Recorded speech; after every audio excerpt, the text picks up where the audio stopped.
Hi, this is Money Mike, and you probably already heard that Biden announces all federal fleet vehicles will be and become fully electric. And that is just crazy.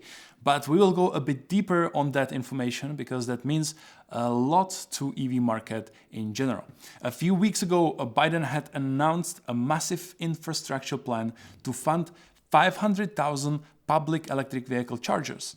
Then we have announcements including an expansion of consumer tax credits for EV purchases, and now he wants to push it even further and move the entire fleet of federal vehicles electric. By the words of Biden, this will be the largest mobilization of public investment in procurement and R&D since World War II. So, what I will do in this video is I will try to examine what exactly Biden document mean specifically for a long-haul industry. And I will have few thoughts on that, how many trucks we can expect from the government, what company they will most likely to pick, and if you are interested in any other EV company, you can simply follow my instructions and apply it for your needs.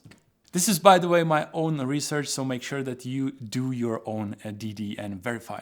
Now let's go and listen to the most important part of this speech. We'll also make historic investments in research and development, hundreds of billions of dollars, to sharpen America's innovative edge in markets where global leadership is up for grabs.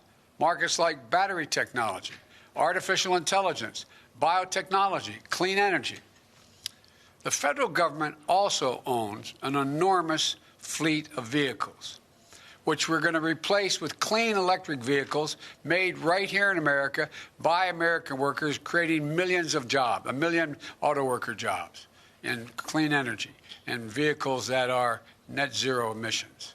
And together, this will be the largest mobilization of public investment in procurement, infrastructure, and R&D since World War II. Okay, let's stop right there. Let's repeat that. The American government owns an enormous fleet of vehicles, which we are going to replace with clean electric vehicles made right here in America. Well, technically, I'm not from America, so not right here, but right there. So the companies that are going to benefit from these will have to make this EV in the USA and make them from most of the parts in the USA. So I pulled some numbers just to get an idea about how many vehicles we are talking about. Here is the whole government fleet of 420,000 vehicles in total, and that makes 210,000 postal vehicles and 105,000 in military and 100,000 in a civilian fleet. Okay, that is nice. That is a lot of vehicles, but they are not going to just dump all vehicles at once and buy a new one. This is where we are going to look at the inventory. We will try to see how is their inventory changing over the time, more specifically year by year.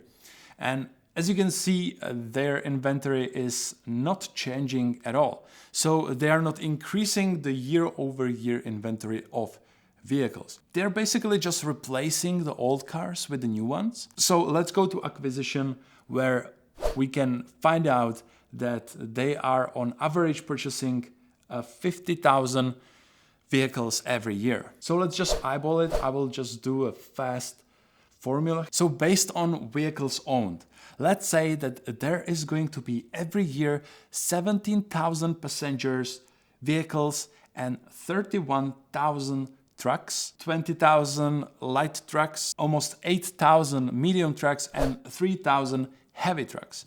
So if we want to see what could potentially be from this for Tesla, Hyliion, or Nikola, we are looking at 3,000 heavy trucks per year. Obviously, there are some players, other players, but if you will watch my latest video, I explained there why I think that these three can potentially succeed and the others very unlikely. So far, the federal fleet does not have any hydrogen vehicles and very few natural gas or electric vehicles. However, we can see that there is 2 times bigger adoption of vehicles from compressed natural gas in military and 8 times bigger adoption of electric vehicles from military.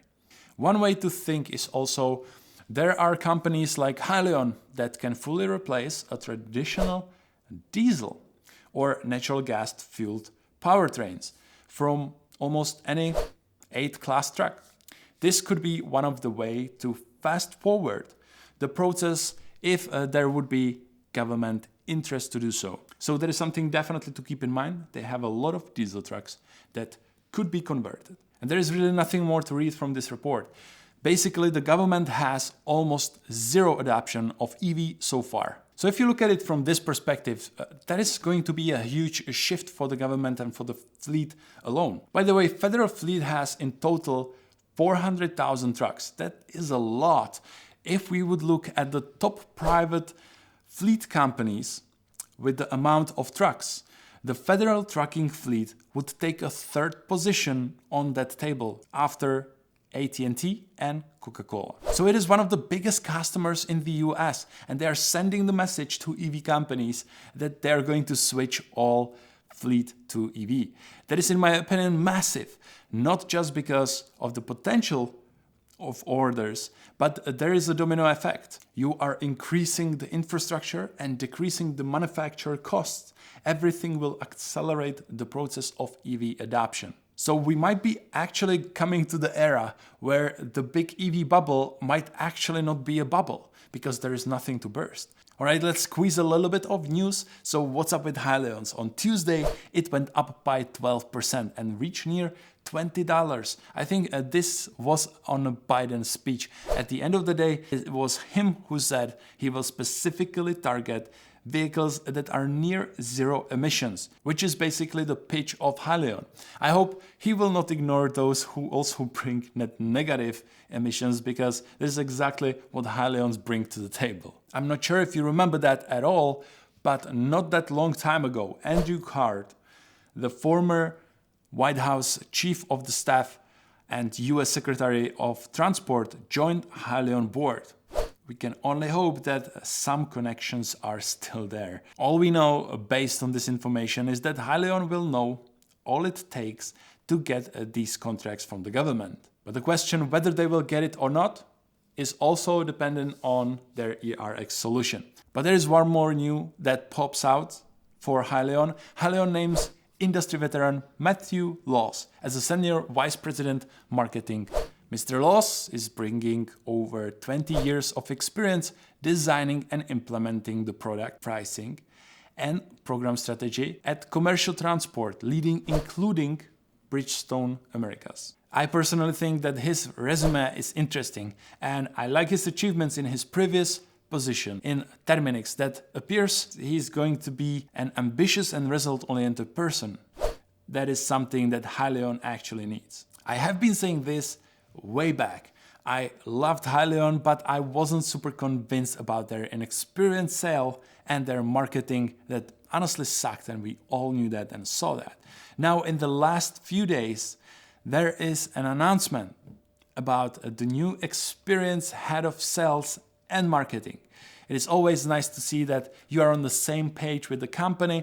It's just proof that despite the whole IPO chaos, they are managing to focus on objectives. I'm honestly happy about their progress so far. By the way, I promised you a video about Hyliion. This is not it. This video just got priority because of the news. So let me know what you guys think. Who will take those orders? I will keep you updated. With that, make sure that you subscribe if you are into Hyliion or spec warrants, because I cover them very often. Stay one step ahead and see you guys next time.